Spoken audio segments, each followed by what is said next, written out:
Thank you so much for joining us today. I'm really privileged to continue the series, Heart to Heart series coming up from DMC Medical Group. As you are used to, we are coming every Thursday, the last Thursday of the month from 12 to 1 to talk about topic related to cardiology, heart care in general. This time, we are really privileged to have Dr. Maria Mocano. He is a cardiologist and interventional cardiologist at Huron Valley Hospital, who's also privileged to go to practice also at DMC Harper Hospital, but mainly based in Huron Valley, to talk to us about preventive cardiology. And as always, Dr. Kenton Zer, he is the director of cardiovascular service line. He is the brain behind these ideas, and also with Ellis put together this series to help us understand disease as well as offer options that are contemporary for patients with heart disease. With that, would like to start with an introduction video coming to you from DMC.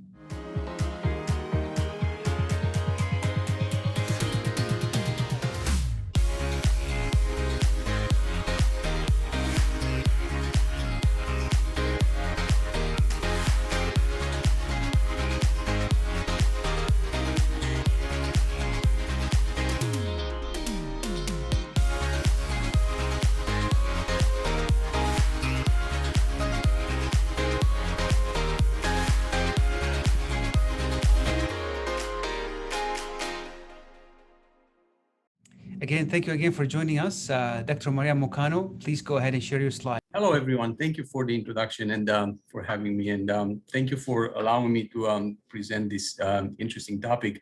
So I got to start by saying that I really enjoyed doing this, preparing for these slides. It's quite a departure from discussing about a very sophisticated device or like a new stent or some complex hemodynamic lecture. So it was just very, very interesting, and I will focus on positive health behaviors and healthy lifestyle. And even though it seems intuitively simple at the first glance, you realize that we know a lot about all these things. We discuss about them every day. They're heavily endorsed by guidelines, yet we're still very deficient in adopting them. So the goal of my lecture would be just to kind of remind you about these things and make you aware. And hopefully maybe we can just emphasize them more in our daily practice and improve the quality of life and the outcomes for our patients. Please feel free to stop me anytime with any questions. And first thing that's very, very interesting is that we've been discussing about this for about 50 years now. So this is a famous slide, very popular in epidemiology, and it just gives you a historical perspective of how the mortality evolved over the last maybe 100 years as we transitioned to a very complex industrialized society and we became more sedentary. So as you see, the cardiovascular diseases are degenerative and man-made. And now we're like in 2020, 50 years after, and we still have 80% of heart attacks and strokes that are preventable. And it's actually, the incidence is it's going up. And it's interesting that, you know, even in pandemic times, we had obviously COVID dominating the picture last year. And despite this, the heart disease was still the #1 killer. And it's just interesting to notice that the mortality actually went up 5% in 1 year since 2019. Now, you can argue that, you know, there were a lot of changes last year and the access to care was probably not as in normal times. And there was a lot of stress and a lot of anxiety, and a lot of it was just heart disease probably being decompensated by infection. I mean, the statistic doesn't, the last 2 months of the year are unaccounted for. So November, like maybe half of November and the last month of December, but still, I don't think that the numbers will be markedly different. So I just want to like, I hope that the next 2 slides will kind of motivate you to like think more about this topic.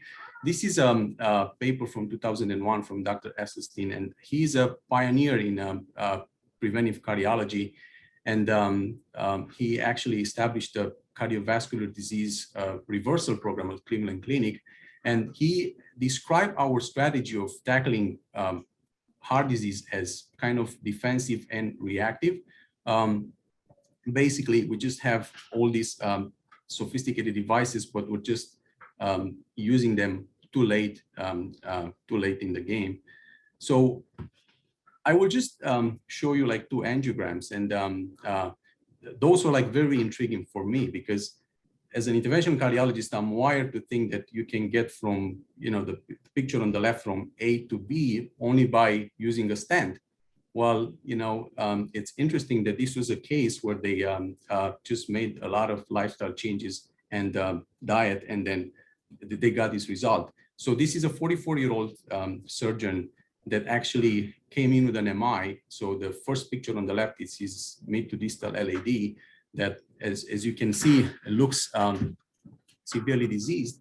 And for some reasons, I don't know all the technical details of the case, but it was not intervened upon, and he was treated conservatively initially, and then after maybe like 3 years of aggressive lifestyle changes, plant-based diet, and exercise, the follow-up angiogram looked like that. So as I said, I think it was very, very interesting to see this, and to realize that it can actually be reversed. Obviously, it's obvious, it's clear that it's not for every case, but I think, when you see such an extreme case, you probably can think that we can do a much better job in terms of primary prevention. So this is a paper from 2019, and Dr. Ahmadi and his team discusses a new concept, and this is reflected more and more in the current guidelines. So basically, in primary prevention now, we aim for avoiding any clinical events. So he's proposing that we should just like start with primary prevention rather than just focusing on avoiding clinical events, just to change and try to avoid developing any atherosclerotic plaque. So basically, our secondary prevention will start with development of plaque, and in this way, we will be able to avoid some of the late events. This is, the atherosclerosis is the main driver of all these coronary artery disease, peripheral arterial disease, and cerebrovascular disease. And this is a lifelong event. It usually starts in, our second or third decade. We have probably about 20 years before development of clinical events. So there's a lot of opportunity there to just be more aggressive with therapy, and hopefully that will decrease the cardiovascular mortality. Now, how is there's a lot of debate as to how the atherosclerosis develops. There's a couple of things that we learned throughout the years. It's not just hyperlipidemia, it's not just hypertension. So there's new things that came up over the last 10 to 15 years, like inflammation. We knew about smoking. So the main thing is an injury to the endothelium, and then this will trigger the plaque buildup. And any of these factors can act alone or synergistically with the others. So I will just describe a little bit the pathogenesis, so we can understand a little bit how the prevention strategies will be applied. So usually, like once the triggering factor is the injury to the endothelium, then we will have LDL buildup in the intimal space. This will cause inflammation, and monocytes will invade the intimal space. The LDL will be taken up by monocytes, and then they will turn into foam cells. The foam cells will die, and basically we're going to have a lipid core and necrosis. Subsequently, the smooth muscle cells will invade the intimal space, and they will form a cap at the surface of the plaque. And if the individual is lucky and the cap is thick, the plaque will just keep growing, and it will cause symptoms due to limiting of blood flow, like angina or claudication.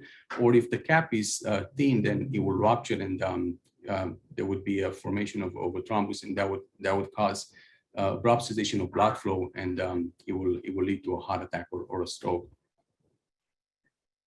I'm just going to refer throughout my lecture to the 2019 ACCHA guidelines for the primary prevention of cardiovascular disease, and it's a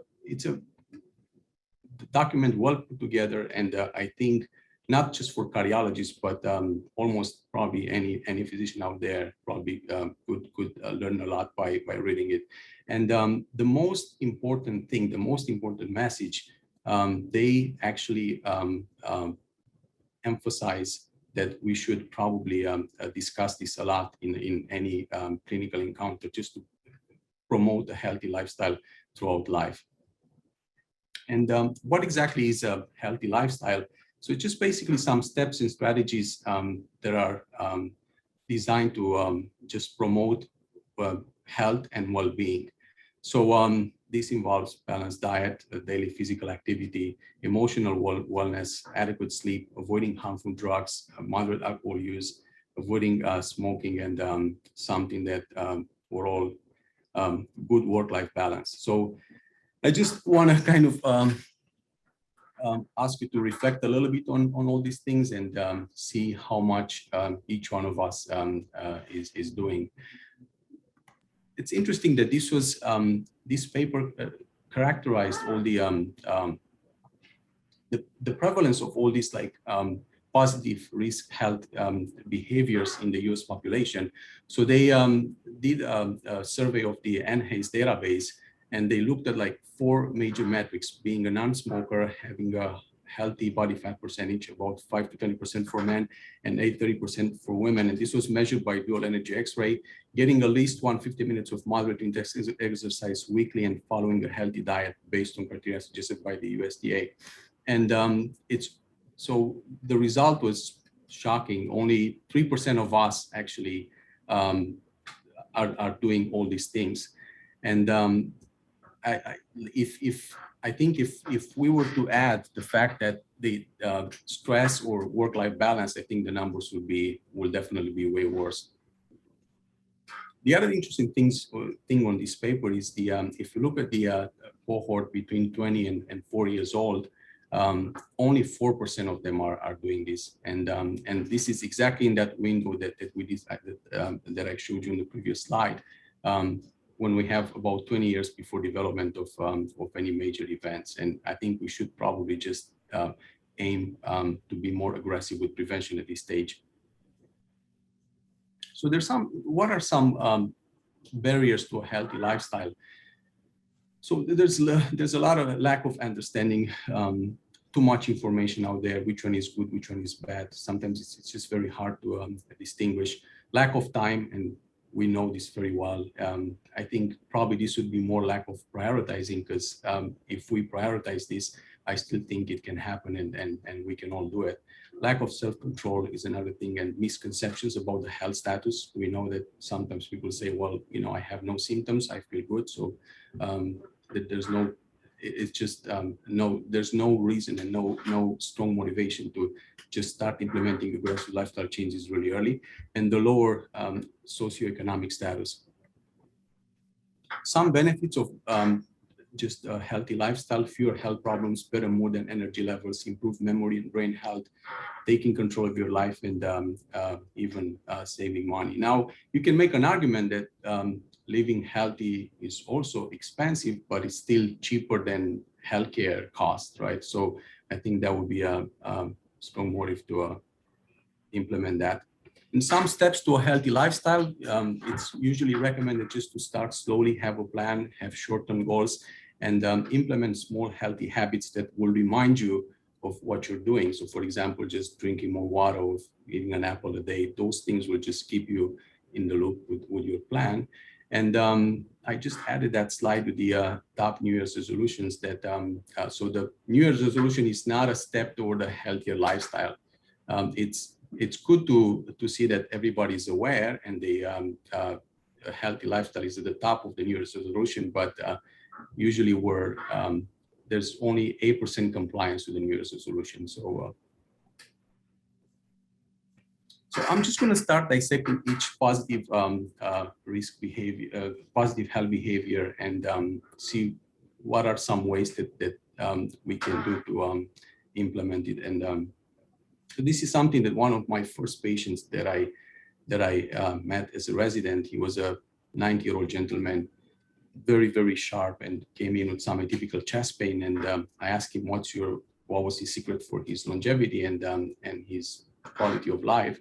And this is what he said. So I have no other comments on this slide. Now, when it comes to diet, so the heart healthy diet, there are some main principles that that we all need to follow. So it has to just focus on vegetable and fruits, nuts, whole grains, fish, and monounsaturated and polyunsaturated fat. It's recommended just to avoid anything that's processed red meats, trans or saturated fats, refined carbohydrates, and sweetened beverages. Now, I think it's very, very helpful just to use images and be very, very specific with patients.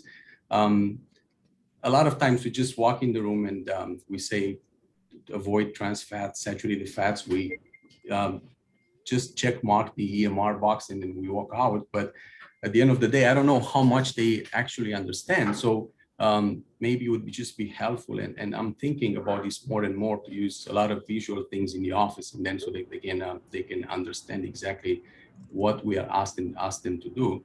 And you can also, I mean, there's a lot of information out there. You can find a weekly menu for each type of diet that we recommend. And I think that's very, very helpful. So as I said, we should emphasize more unsaturated fats like olive oil, canola oil, a lot of nuts, and avoid some of the trans fats and saturated fats like all the fast food and sweetened beverages.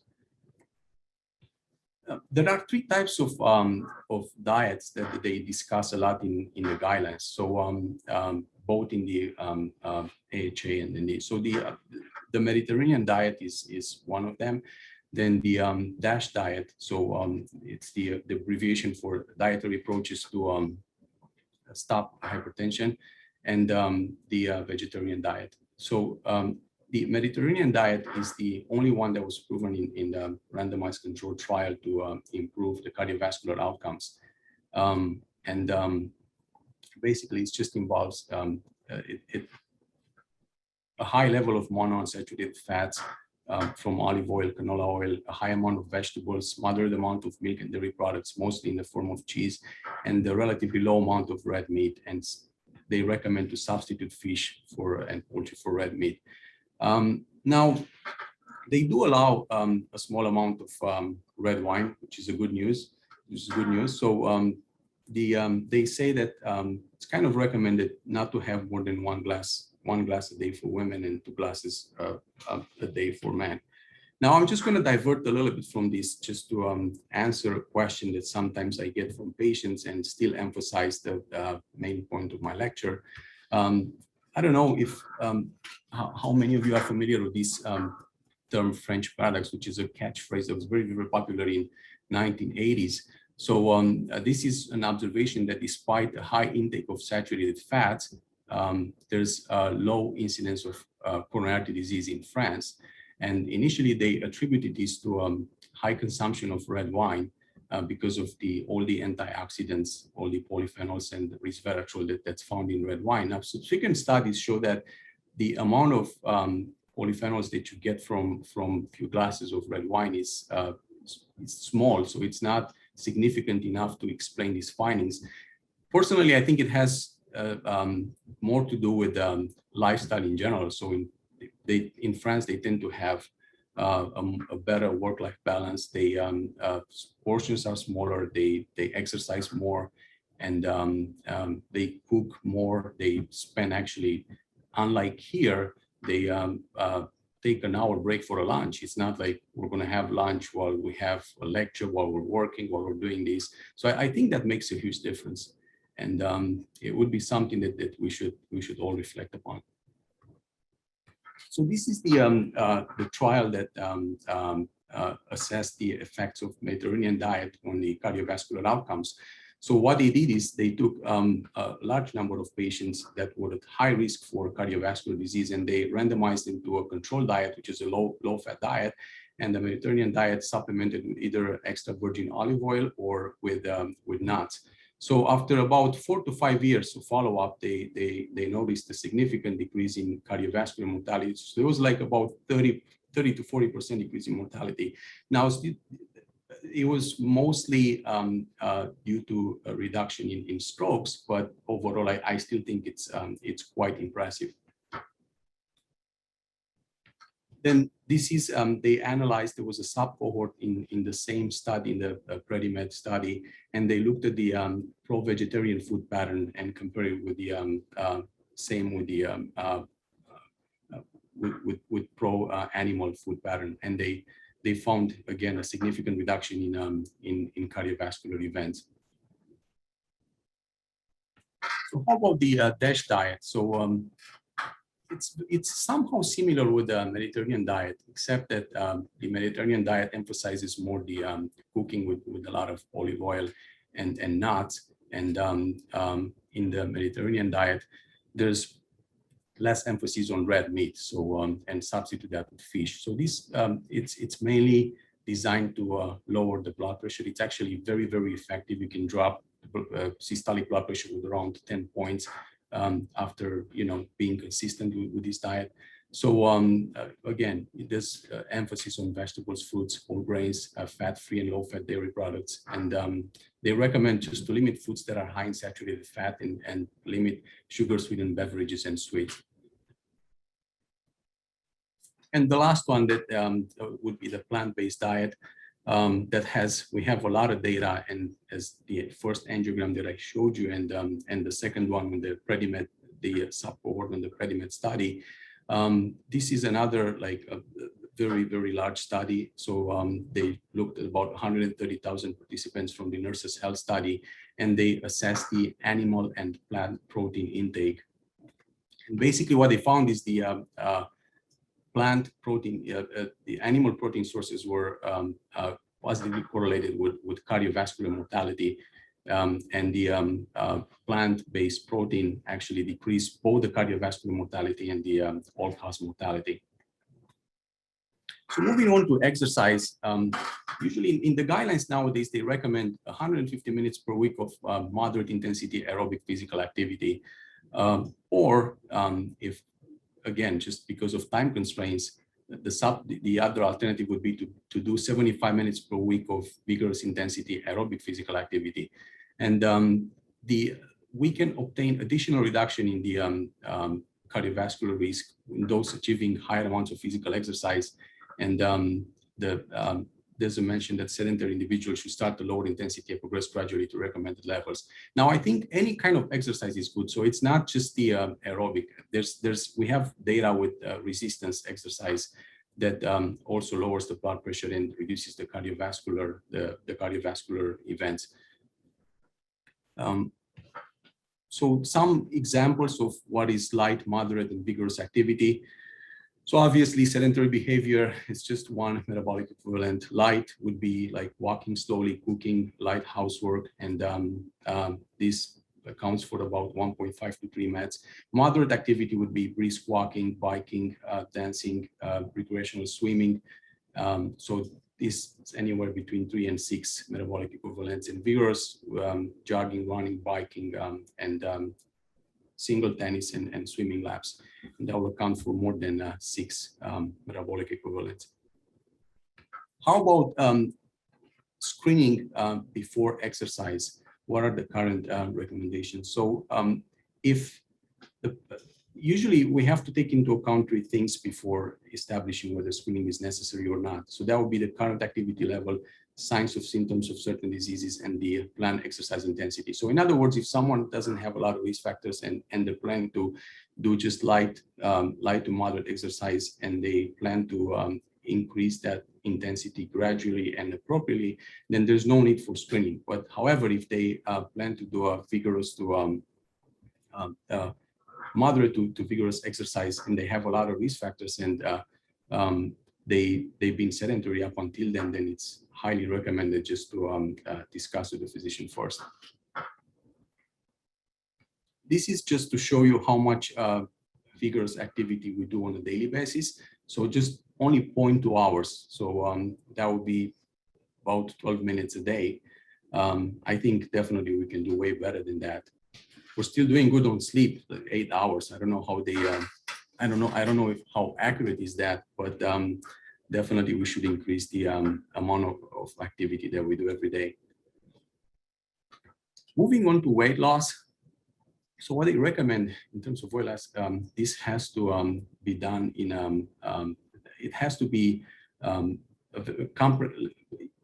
a program that will basically just emphasize all these things: low calorie diet, increased physical activity, bariatric surgery whenever it's necessary, and some drug therapy.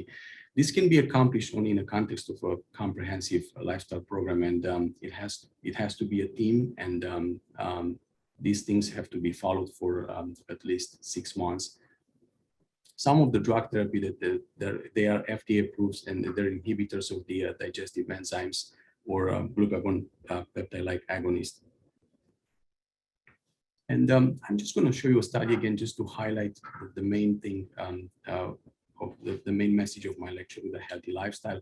So this is an interesting trial published in 2002, and they actually randomized cohort of patients that were the individuals that were high risk for developing type 2 diabetes to lifestyle changes, metformin and placebo, and they followed them for about 2 years. And after 2 years, they did see a significant difference in the incidence of diabetes in the lifestyle cohort. So again, no, I don't think anything can be stronger than lifestyle. So we can again just obtain great outcome results with just lifestyle interventions. Now I will just discuss about the hyperlipidemia, and this would be a more detailed talk. As we all know, this is there's a significant association between the dyslipidemia and cardiovascular outcomes. And I just use this slide to kind of give you a 10,000 foot overview of the lipid metabolism. So the lipids can circulate in blood only packed in these structures called lipoproteins, and they can have various contents of triglycerides or cholesterol. And the atherogenic ones, the ones that are implicated in atherosclerosis, are the main one is LDL, but also there were some there's some data regarding the IDL and VLDL.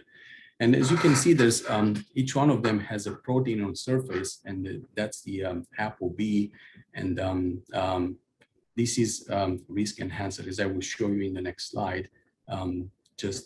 You find this on the surface of all the atherogenic lipoproteins, and this can be measured, and if it's elevated, definitely it will increase the risk for cardiovascular events. So there's some few main concepts that we learn from trials and from the research regarding the dyslipidemias.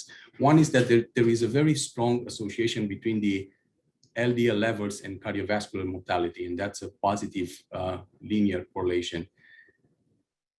Secondly, if lowering the LDL with statins, non-statins, and diet definitely improves the cardiovascular outcomes. And we also know that the lower the better, and we also know that the cohort that will derive the greatest benefit are the individuals that will have a higher risk at baseline. So, for example, a very high ASCVD score or a very high LDL more than 100. So, anytime when we approach dyslipidemia, we have to discuss about the ASCVD risk. So, this is US-derived pool cohort equation designed to estimate the 10-year risk for heart cardiovascular events. And this is the foundation of primary prevention, and it gives us some objective measure of risk. And this is a tool that allows us to tailor the intensity of preventive interventions to the patient's absolute risk. It's well calibrated for non-Hispanic whites and blacks living in the United States. And this is one thing we have to be very careful, because obviously if there are some other people that have a higher risk, for example, South Asians, So we always have to keep that in mind when we apply this to upgrade or downgrade the risk based on the on race or the socioeconomic status. This is an app that most of us carry it on our phone, so we can just plug in the numbers and the variables there, and then it will give us a risk. So this is probably one of the most important slides of the lecture, and I'm going to take some time to discuss about it.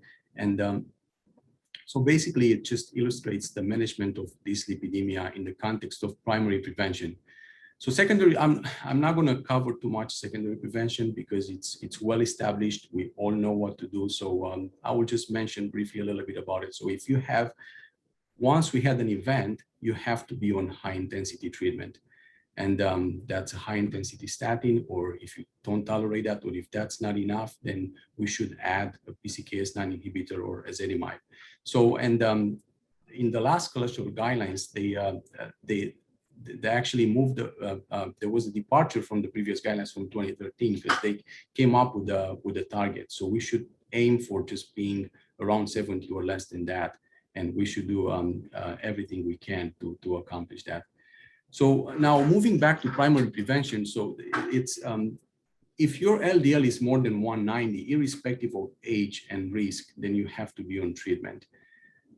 So even if you're below 40 and you have such a high LDL, or if you have an LDL more than 160 and family history of premature coronary artery disease, then definitely we have to consider treatment. If you have diabetes, and also again, you have to be on a moderate intensity statin. And if you have uncontrolled diabetes, so obviously it's a huge difference between having diabetes for 1 year and having uncontrolled diabetes for 10 years, or having insulin-dependent diabetes. So if that's the case, then it's recommended to consider a high-intensity statin. So basically, the biggest debate is in this group between 40 and 75 years of age. And here we have, if we calculate the ASCVD risk score and risk will be low, then if that's the case, it's only recommended just to emphasize lifestyle changes and to reduce the risk factors. Anything, if we have if an individual has high risk, then there's no question, then we have to start them on statin, and the goal should be to reduce the LDL levels with even around 50% if possible. So everything else that's in between, we have all these risk enhancers, and the way we apply them, obviously just in a context of a shared decision making, we have to have a conversation with the patient, and if any of those are present, then the risk will increase. So, and some of those are family history of premature coronary artery disease, persistently elevated LDL, chronic kidney disease, metabolic syndrome, and some conditions specific to women, preeclampsia, premature menopause, inflammatory diseases like RA, psoriasis, and HIV, and South Asian ancestry. Persistently elevated triglycerides are also risk factors, and in selected individuals, the high sensitivity CRP more than 2, lipoprotein little a levels. So the lipoprotein little a is an LDL that's very atherogenic, and we can check those levels. And if they're more than 50, then the ASCVD risk score will be higher. ApoB, as I mentioned to you before, so it's a protein found on the surface of all the major circulating lipoproteins, and then Akel-Brackel index less than 0.9. So in between risk, let's say from 5 to 20%, if there's any doubt or if it's not very clear, you can always use a calcium score to help you decide whether the patient, to actually help the patient make the decision whether he or she wants to start the statin or not. And the values for the coronary artery calcium they have to be interpreted in the context of age, sex, and race and ethnicity, because the values can be different based on that. So out of that big slide, I just took try to discuss a little bit again to emphasize the point that this helps just to have a further conversation and to actually upgrade or downgrade the risk and decide whether a statin will be started or not. And how the calcium score level. So if the calcium score is 0, then that's below the threshold for statin benefit, and Obviously, we can just emphasize lifestyle changes and postponing drug therapy. Now, if the calcium score is between 1 and 100, then it's not unreasonable just to readdress the issue in the future and consider repeating the calcium score in about 5 years. And if it's more than 100, definitely that's above threshold for statin, statin, and it's recommended to start treatment. Now, there's a few other things in terms of dyslipidemia treatment. So like in patients that have familial hypercholesterolemia, even in primary, we don't have outcomes data for Zetia in primary prevention, but the goal would be to try to lower them around 100 or less. So if you start somebody on a high intensity statin and the level is still more than 100, and if they have high risk factors in primary hypercholesterolemia, then it would be reasonable to probably add ezetimibe. And if that still doesn't get us to that level, then we can consider PCSK9 inhibitors. I would just move to aspirin. So again, like as interventional cardiologists and cardiologists, our brain is wired to like look for aspirin as the first drug on any medication list. So now in primary prevention, actually they change the recommendation. So now it's just a class 2B based on a lot of trials that came up in the last 2 years. So it's 2B just for primary prevention among select adults that are 40 to 70 years of age who are at high ASCVD risk. And it's harm to be administered in adults more than 70 years of age just for primary prevention. And again, it shouldn't be administered in anybody that's at increased risk for bleeding. And just based on a meta-analysis from 2019, and they actually had almost 150,000 patients. And what they found is that the aspirin reduces the composite cardiovascular outcome, but increases the risk. So the number needed to treat it was about 240, and the number needed to harm was about 210. So it's a very, very small clinical benefit, but still, if somebody has high risk for cardiovascular events in an ASCVD risk for more than 20, uncontrolled diabetes, I still think it would be reasonable to discuss this and start the aspirin. How about the blood pressure? So the blood pressure guidelines changed too in 2017. So what used to be stage 1 hypertension is now stage 2. So now they recommend to assess whether we should start treatment at values between 130 to 139 systolic and 80 to 89 diastolic. And here, the key is just to apply the ASCVD risk score. So if the ASCVD risk score is more than 10%, then we should consider blood pressure lowering medication. Now, there's a lot of non-pharmacological interventions that we can use in hypertension treatment. And it's very interesting because if you add all these numbers, you're going to get almost like a 30 millimeter reduction in blood pressure. So weight loss, so for any kilogram you get of weight loss, you can probably lose 1 millimeter in systolic value. DASH diet, as I said, does a significant reduction of about 10 millimeters. Reducing sodium, increasing the dietary potassium, and any type of exercise can decrease the number quite significantly, and obviously avoiding alcohol. How about the smoking? So there's a lot of both behavioral and pharmacological therapy that we can use for helping patients to stop smoking. So the there's a lot of there's no strong comparison between all these interventions, but they all help. And what they recommend in the guidelines is we should assess this at every encounter and try to help patients and guide them to this process, because obviously it's not easy. And sometimes even consider some of the pharmacological therapy if the behavior doesn't work. And I will just close with this discussing a little bit about the stress in cardiovascular disease. So this is a major risk factor, and I just I just become more aware of it as I practice more and more every day. There's a lot of data out there, and I personally think we should start screening for stress at each encounter all the time, because I think lowering the stress, it will help us improve the outcomes tremendously. So this is a study where they took about 12,000 cases and they look at controls from 52 countries, and basically they were looking to see if stress was a major player in the development of coronary artery disease. So as you can see, I think across the board, definitely there's a positive association between stress and cardiovascular outcomes.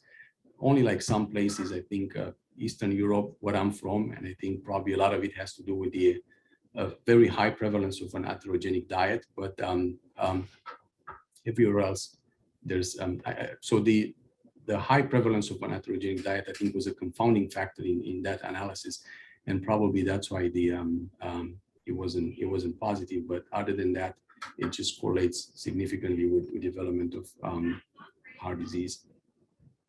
And this is a very interesting analysis where they actually look at the amygdala activity and the vascular inflammation with the using FDG scanning. And on the left, you can see a normal picture, and on the right is an abnormal with increased activity in the amygdala region of the brain, which is associated usually with stress and the significant vascular inflammation in the aura below. So I'm just going to close here and then take questions next. Just highly recommend all of us live stress-free, and thank you so much.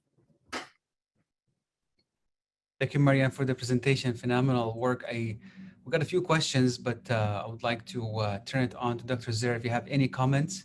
No, I thank you for a highly personal lecture, because those of us with cardiovascular disease risk who are sitting here, watched these slides with very much interest. I have a lot of questions. I know people who are listening have some questions too. I'd like to start by saying it's interesting to me that the DASH diet does not have a component for reduction of sodium in it. You would think that that would be one of their primary objectives, is to reduce the sodium up front. I know we all know that, but it's interesting why they did not include that in their diet. In the diet plan is a tally of what the sodium was. Any ideas why? I think they I don't think they look at one component. I think they emphasize the overall diet, right? That probably and that results in a reduction in sodium. Yeah, definitely. And then it's very your data on the Mediterranean diet is very compelling. That study that was published in New England Journal is a dramatic study because it's over a 5-year period and it's a huge number of patients and it's a dramatic reduction. And my only question would be, how did they control people's diet over 5 years in a reasonable way? And who would volunteer to be the one that's going to end up being on the 30% increased risk for cardiovascular disease after that diet? So yeah, they had some problems with data initially because they did a correction and revision to the final analysis just because of that. So they said it was very, very hard to follow people closely, but it was done in Spain. So you think that probably the compliance would be better than if they were to do it in another place in the world. But those were the results. So I think. Yeah, I mean, I think we need more studies like that, because when you see such a dramatic reduction done over such a long period of time with a huge volume of patients, the data is pretty clean. What do you think, Chadi? You're on mute. I agree with you. Always we prescribe this DASH diet to our patients, but to tell the truth, I thought this is a focus on salt mainly, but it has more impact into this in terms of watching the calorie intake, the carb intake, focusing more on protein and more of white meat protein as a part of it. the challenge I have in the clinic is for primary prevention, we get all these consults, right? For patient having family history of heart disease, you want to establish care, you want to evaluate for risk. So you tell them these measures, but the biggest challenge for in the US now is the obesity and the overweight. It's regardless how much you instruct them to tell them like cut back on weight, cut back on carbs, try to watch your increase your protein intake. Even we had a question about keto diet, because that increases your risk for diabetes and stuff if you continue to gain weight, but it still is a challenge for us. Well, the keto diet really flies in the face of the DASH diet. It flies in the face of the Mediterranean diet because it's heavy concentrated toward proteins and fats and away from carbohydrates. Yeah. And you know, I have not seen clean data saying at all that the keto diet does not increase risk of cardiovascular disease. No. It So increases I think, diet. There's no is that data. true, Marian? Yeah, there's no data. So it helps with weight loss, but we don't have any scientific data behind it. There's no clear, well-conducted study supporting that. So and then the question that comes on the backside of that then becomes, does bariatric surgery reduce cardiovascular risk? well, I mean, given the indirectly, yeah. Do we have data? No. But there is a surgeon, well-known surgeon at Cleveland Clinic, I think George Phillips, his name. He did a lot of research on bariatric surgery. And he published in New England Journal, I think in 2013 or 14, a paper talking about the impact of bariatric surgery on cardiovascular outcome. So it wasn't a direct effect of you losing weight, you're gonna have heart attack and strokes.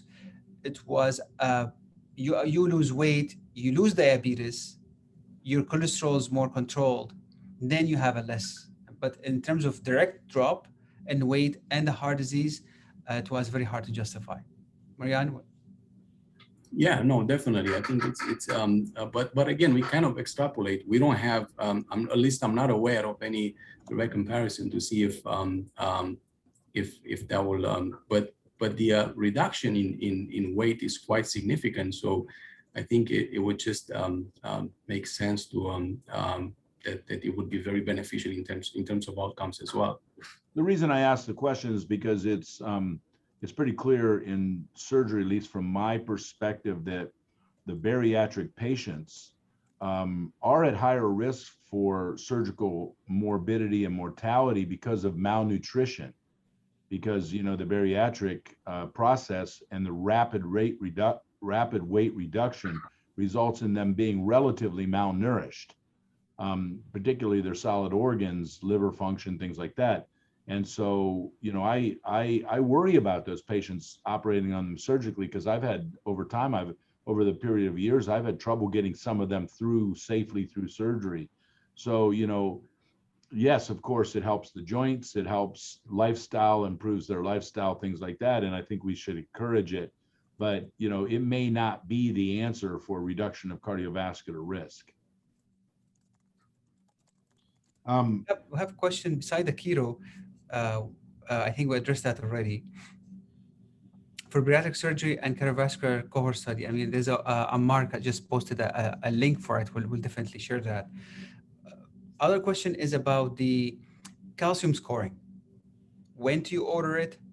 Who is your cohort of patient that really needs it and benefit from it? And what do you do with the result?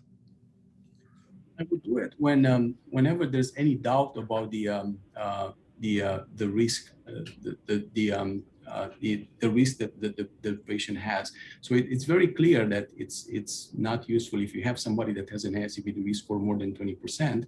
They have to be treated. It's not going to change what you're doing, or if the risk is very low, right? So you have this intermediate cohort where it's not very clear how aggressive we should be with primary prevention. So anything that's between 7 to 20% that I talk to them, and it's not very they're not sure whether they will benefit from taking a medicine from a statin, or then I will do it. So I will do it only if it will change the treatment. Otherwise, obviously, there's no I don't see any reason for it.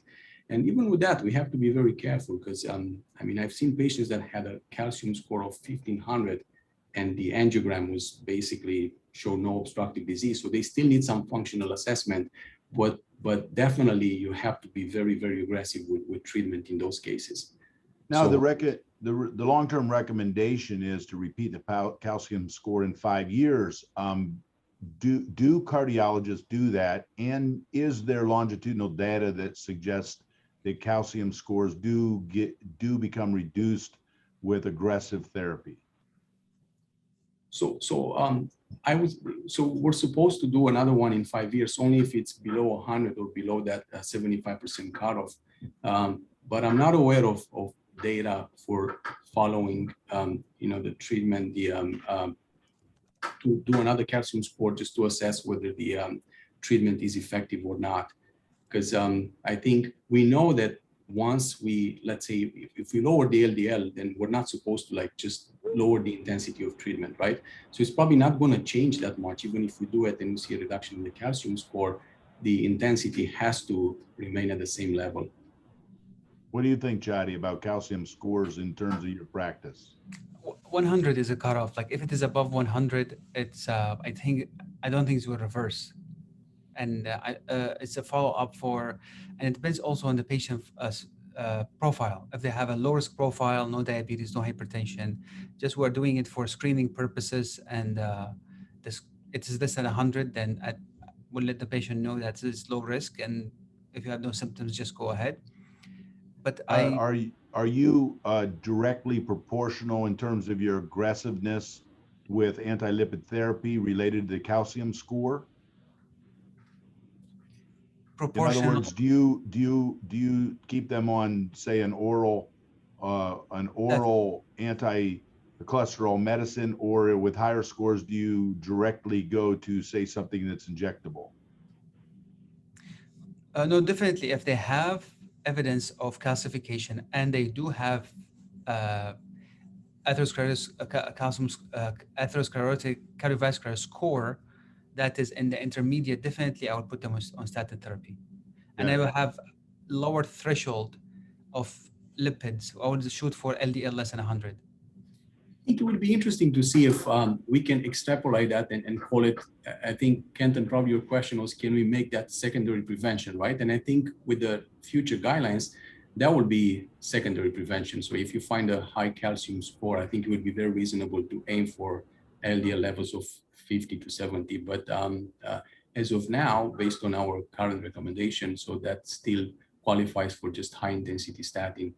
But definitely, I think that's my question. Is there correlation between score and ratcheting up the anti-cholesterol therapy just because of that, and not necessarily related to the degree of obstruction? So as of now, we're not doing it on a large scale. So I think it would be hard to measure and see if, but definitely, I think it makes sense to be extremely aggressive once the calcium score is very, very high. So you can probably just make an argument that you should treat them as if it's as if they had a clinical event. You hear a lot about 10,000 steps. Is there anything to it? Meaning 10,000 steps? Like 10,000 steps per day. Being a marker. It's in a lot of the exercise apps that you download off of the the computer to monitor your level of activity, and usually 10,000 is the mark that's put out there by all the apps as to what you should hit per day. So is that based on any guidelines? I think it depends on what shape you're in. So I personally believe that the best way would be to do it gradually, because if you do it gradually, then you're more likely to just stick with it. Like if you just so I think it could be, for somebody it could be nothing, for another individual it could be too much. the key is always just to do maybe a couple of times a week. I always say just like maybe 50 to 75% out of your maximum capacity. And if you do that, and if you increase it gradually, then I think this is what works better than just coming up with a certain number. And yeah, it's interesting. I first heard about that about 15 years ago when I was at Mayo Clinic. There was a cardiologist that was one of the outlying clinic cardiologists, so I didn't see him very often. And I saw him and he had lost 80 pounds. And I said, "What did you do?" And he said, "I bought a pedometer." And he says, "I do 10,000 steps every day. And if I don't have 10,000, I go out and get 10,000 in the evening." And, now that was 15 years ago before I'd ever heard of that. And now, like I say, when you review the apps, the healthy living apps that come down and, you can download, that's kind of the mark that has been, commercially put on those apps and I assume that it's related to the amount of time that it takes to get those steps and in correlating with your, hard data that says you should get 150 minutes a week.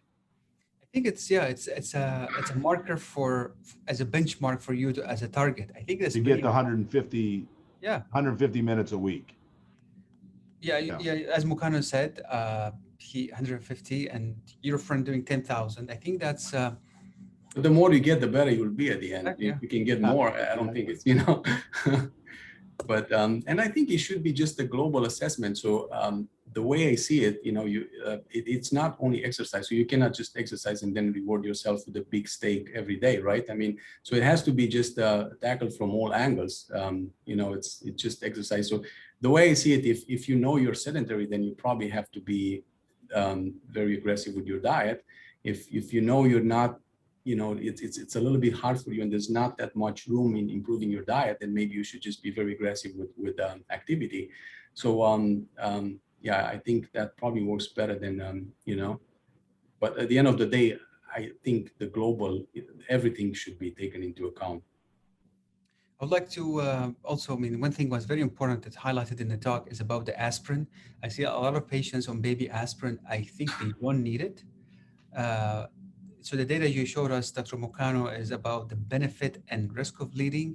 It's all even. So if you have a low risk profile, if you have no history of heart disease or any MI or stents in the past, I think even in patients who are diabetic with well-controlled diabetes, aspirin still doesn't have a role now, unless you have a major adverse event from a cardiovascular standpoint or a stroke. But I think I'm taking more and more patients off aspirin now because of the new data as well. Yeah, so I think the debate will be in the high risk cohort, right? More than 20%. And personally, I would still be inclined to keep them on aspirin if they have that. Obviously, if they have no bleeding risk and no thrombocytopenia, and then, or if they have a high calcium score, then the same thing. If they have a high calcium score of 400, I think you probably just can make an argument for putting them on aspirin. But the low risk and intermediate risk, definitely you can consider stopping it. Years ago, we all heard our grandmothers and grandfathers say an ounce of prevention is worth a pound of cure. And I think that that's what this lecture accentuates. And it's interesting, if you go look at two very, very large autopsy series from the Vietnam War and from the Korean War, in 18-year-old people, they found fatty streaks in the coronary arteries. So, the process had already begun in very, very young patients in our genetic population. And so I think, your emphasis on prevention, is apropos, related to everything we now know about cardiovascular disease over the last many, many decades. Absolutely. I would like you to read a comment from Linda from England saying an essential lecture of the whole plant. I would suggest including televised this lecture again during Christmas and New Year's for those looking for worthwhile New Year resolution. At home with my parents, I have a healthy diet, was instigated 51 years ago as family elder died of cardiovascular disease. Parents are in their 80s, same for daughter 60, healthy lifestyle far as money will allow, does indeed work. Excellent lecture, Dr. Mukano. Thanks for all the people who watched. Any final comments, Dr. Mukano, Dr. Kzer? Thank you so much for Thank being you all. here. Yeah, thank you. And you have Dr. Mokano's number as well as his email. If you have any questions for any cardiovascular care, please stay tuned. These videos and this lecture are recorded and they will be hosted on the YouTube channel for DMC Medical Group. They will share them as soon as they are edited soon. Maybe it's going to take a week or so. Next episode is going to be about PFO closure or patent foramen ovale closure. And our speaker is going to be Dr. Zahar Hakim. Please stay tuned for the last Thursday of the month. Thank you, Dr. Mokano. Thank you, Dr. Zahar, Thank you all. Thank you. Excellent Thank program. you. And I would like to thank Elise, who's behind the scene, who put this together. I hope you have enjoyed this DMC Medical Group video. To find more content, webinars, and physician videos, visit dmcmedicalgroup.com.